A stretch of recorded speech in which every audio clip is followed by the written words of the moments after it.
Good morning. My name is Boris Epstein. I'm the CEO and founder of BINC, Professional Search Organization. Wanted to take this opportunity to introduce you to Peter Epstein, researcher extraordinaire.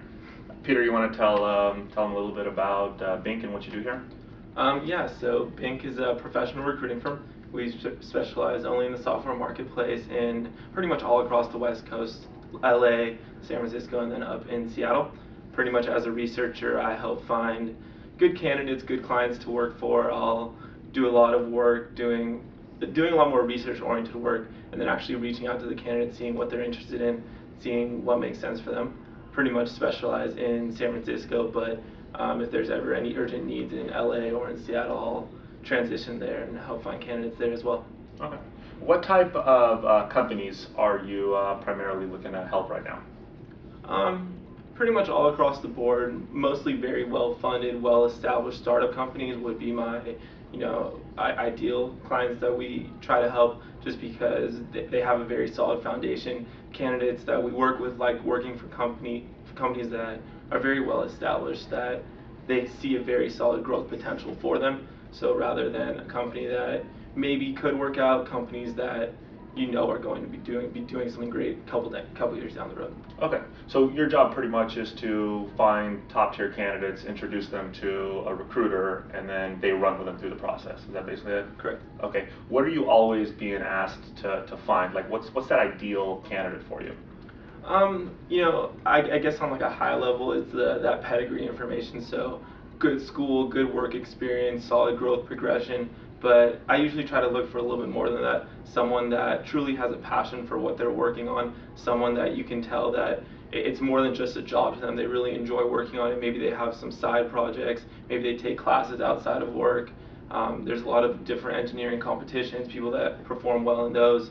So pretty much all across the board. And then when I actually talk to them, when they are passionate about what they're working on, it makes me feel a lot better about introducing them to my search manager or whoever I'm introducing them to. Okay. Now, working in the Bay Area and working in the web space, you have to find yourself very deep into that war for talent between Yahoo, between Google, between Microsoft, right? I know you wrote a pretty popular blog post about why people are leaving Google. I know you participate in why people are leaving Yahoo. What's your experience in talking with engineers and professionals that work for Google? I think it's kind of across the board. I mean, everyone has their own personal situations, but I guess kind of on just a generically speaking, people really do enjoy working for Google. I'm not saying they don't, but it's kind of to the point that Google is almost just another company. It's not that next great thing anymore. People really are trying to leave. Maybe it is for that high profile startup company. Maybe it's for a more senior position at a Fortune 500 firm. But if they're able to find a company, find a group of people that they're really passionate about working with, mostly a startup company, then it makes sense for them to leave.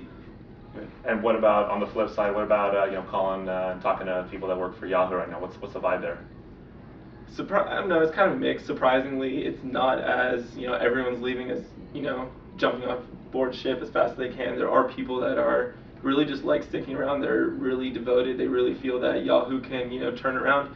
And for some people, that's a cool thing for them to work on. It's like, hey, if I can be here 5 years from now and I was on like the upward swing of Yahoo, then maybe it makes sense for me to leave. Other people are like, please just get me out of here. Anything you have available, I'm out. Got it. Got it. Okay. So working in the Bay Area market, really like the mecca of the software world, what do you see as next? What's the next big thing? If candidates are trying to get in on the ground floor of what's going to be hot next, what would you suggest to them? I definitely, and this is probably just my personal experience, but I definitely would just say semantic web, Web 3.0. Definitely a lot of companies, especially if you look at all the big major companies, they're pumping a lot of money into developing things working with the semantic web, and startup companies are seeing that as well. They're hiring very talented people with dual PhDs from MIT, just the smartest individuals out there, and you can tell that once those guys create it, other people will continue to join it, and that's definitely where the market will continue to flow in that area. Got it. Is Web 2.0 dead? Yes. In brutal honesty, yes. Okay. Give everyone the opportunity to get to know you on a little bit of a personal basis. I know you pretty much work 23 hours a day, but the other hour of the day, what do you do in your personal time? I'm a pretty active guy. I really enjoy running, hiking. I play a lot of sports, basketball, football, soccer, pretty much all across the board. I really enjoy. I read books a lot. It's really cool just hearing other people's thoughts, hearing other people's opinions and their stories, and I mean everyone has their own perspective on different things, whatever it may be, and it's really interesting hearing what their thoughts are, and I think that's kind of why I enjoy recruiting as well, because I get to hear what other people think about, whatever it may be. Good. What's the last book you read? The last book, it was actually called The End of Poverty. It's by a guy called Jeffrey Sachs, supposedly the greatest economist of our time. Real smart guy, really all about helping third world countries develop and eradicate poverty pretty much all across the world. Okay. It's a really interesting book. What's the first concert you ever been to? First concert, it was actually a Green Day concert. It was I don't know, like freshman year in high school, and it was really cool. It was at like a really small place. It was right before they went on tour, so they were pretty much just like jamming, and everyone else was just like watching them play. So they were taking requests from the audience. They were just rocking out. It was a good concert. Good. And what's the best vacation you've ever been on?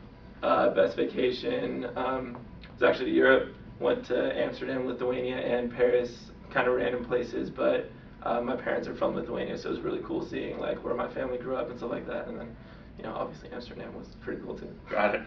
Just to give you an opportunity to plug yourself. When you call a candidate, why should they take a call from you and spend 30 minutes, an hour on the phone with you versus the 1,000,001 other recruiters that exist? Because I'm a nice guy. Why wouldn't they want to talk to me? No, I'm just kidding. I don't know, because I'm not going to sit there and force them into a position that doesn't make sense for them. I'm really going to sit there and find out what they're interested in, what they want to be doing 3 years down the road, and make sure that whoever I introduce them to, whoever my search manager is at that point, really the opportunities that they're representing make sense for that person. So I'm not going to, I'll sit there and wait. I'll sit there and wait 6 months, a year, however long it may be, until timing makes sense for them and for us to introduce them to new opportunities. Good. Well, thanks for taking a few minutes to speak with us. Best of luck. Thank you.